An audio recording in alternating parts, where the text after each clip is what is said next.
What's up, everyone? Welcome to the video. Today we're going to take a look at how to replace the battery in this Honda Pilot Smart Key remote fob.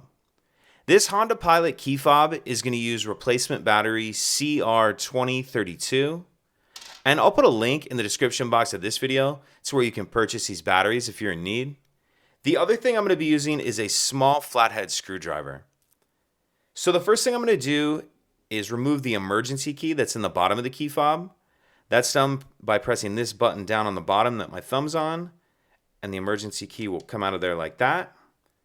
Now, some people will use the emergency key to actually open the key fob. You can kind of take this end of it and put it in here like this and twist it. And that does work, but I really prefer to use a flathead screwdriver. It just works a little bit easier and less risk of damaging it. So if we hold our key fob with the buttons facing up and we take a look at the bottom of it, what I'm going to do is put the screwdriver between this black plastic and the silver metal piece, push it in there like that, and then pry up.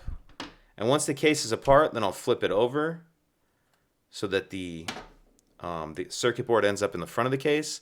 And then we see our battery right here. I'll use my screwdriver to get under the edge of it and get it out of that little holder. Grab the new battery, and we want to make sure that we're installing that with the plus side up. Snap it down into that holder like that. And then we can snap the two halves of the case back together. Slide our emergency key back in. And that's it.